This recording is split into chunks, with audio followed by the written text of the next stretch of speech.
Thanks a lot, John. And it's my job to welcome you all to Cape Town and the Western Cape and the 4th edition of AviaDev. We're very, very pleased to have the conference back here, mainly because this is one of the most important spaces where, as John said, we work on achieving Africa's potential. Everybody talks about our continent in terms of the economic potential, the potential in the market across the continent. But if you make a list of the things that need to change in order to realize that potential, I guarantee you better connectivity within Africa on aviation and connecting Africa to the world through aviation is going to be on every single list. So this is a super important space for us to consider how we unlock Africa's potential through better connections. I want to just quickly pick up on two kind of trends that are emerging around AviaDev. The one is John's tie, right? So if you, I know it came from your friends in Ghana, right? Here's a challenge. If you come back to Cape Town, I will wear a louder tie than you. How about, yeah, okay. Okay, there's the challenge. We'll put the best Cape Town tailors onto creating a more vibrant tie, and it's a serious challenge. That is an amazing piece of fashion. Secondly, the story of John and the stunts that he performs before every AviaDev. I'm a little bit worried about what your life insurance would say if they see what you're up to every time. We do, you know, we have shark cage diving in the Western Cape. There's also a couple of people we can introduce you to who do shark cage diving, but without the cage. So maybe next year. So as John was very kind about the project that we host at Wesgro. It's called Cape Town Air Access, and I'm going to reflect a little bit on how it's been going with Cape Town Air Access. But the thing is, as Mike Tyson said, everybody has a plan until you get smacked in the face, right? And last year, this time, notwithstanding the fact that I've never been rained on as hard as in the AviaDev run last time, we were in the middle of the most serious drought that's hit Cape Town in modern times. And we all know how the tourism industry was the industry that really got knocked first by the impact of that drought and by the campaign that went out globally to firstly convince citizens that they needed to change their consumption of water, but also position Cape Town as a water-wise city. That obviously had a negative effect on the tourism growth and directly impacted all of our international carriers. So the real test of a project like the one I want to present today, we can put the slides up, is how resilient it is, right, in the face of a crisis. What happens when you do get smacked in the face? And the next one will do. So this is what happens. We experienced seriously high growth in the years leading up to the drought, but for 2018, which is when the drought, the worst part of the drought hit Cape Town, it dropped down to moderate growth, 2% growth in terms of international arrivals from all destinations via all sorts of other hubs into Cape Town.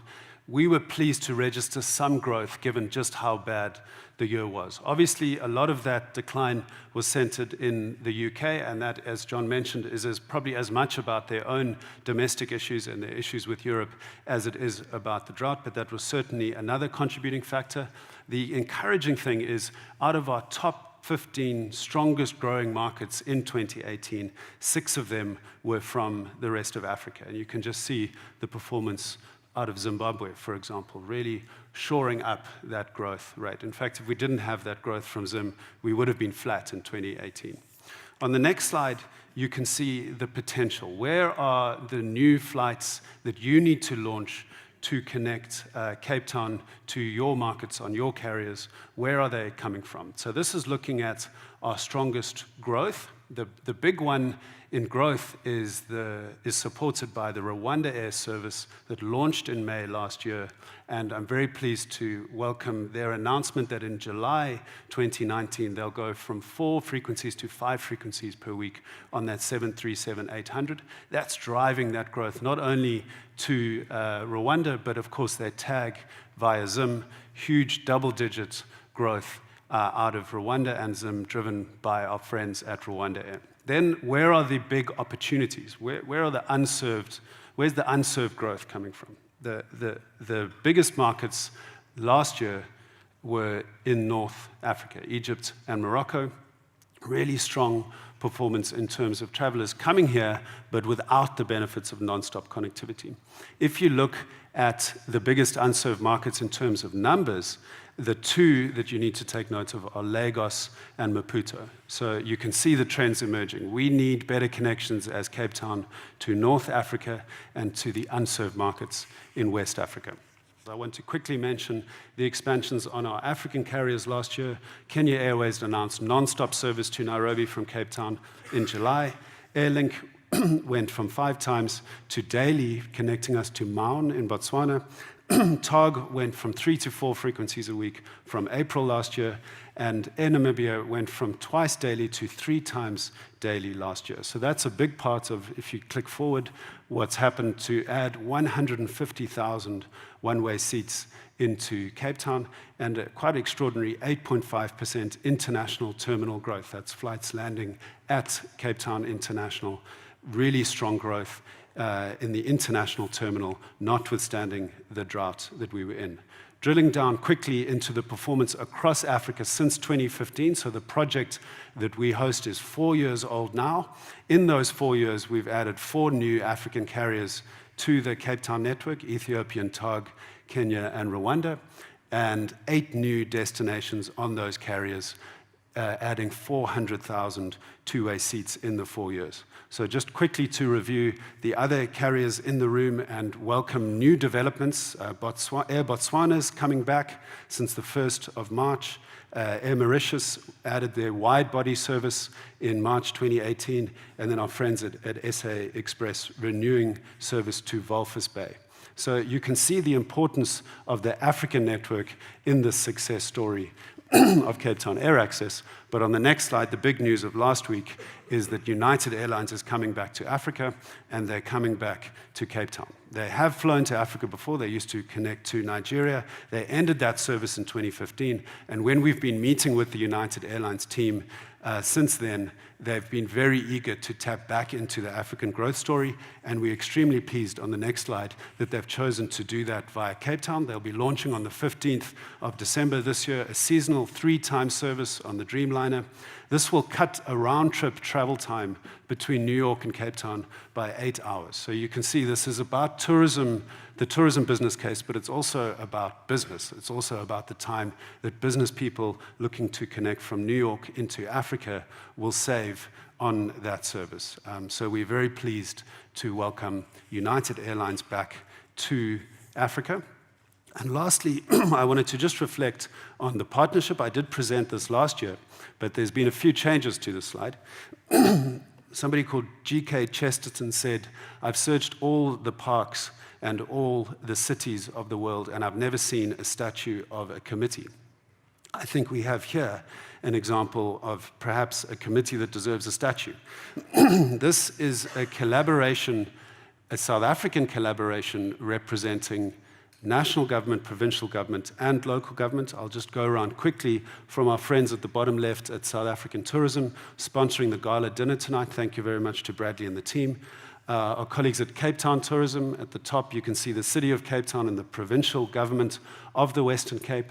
The Airports Company of South Africa, there's 2 elements involved with Cape Town Air Access. There's Dion and the team that run Cape Town International, Africa's top-rated airport, and then there's Matomi and the team in business development at AXA.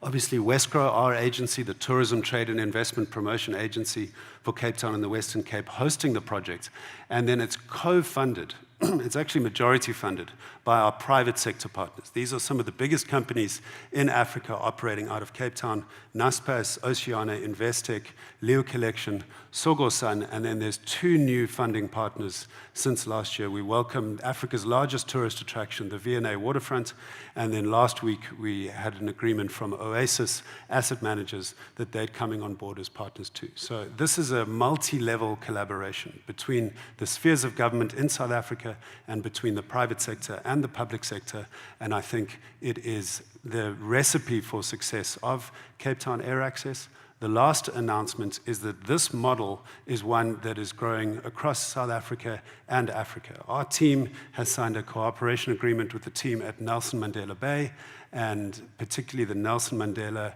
Bay Business Chamber. Nomkita is the chair of the chamber. It's her birthday today, so welcome, Nomkita, and happy birthday.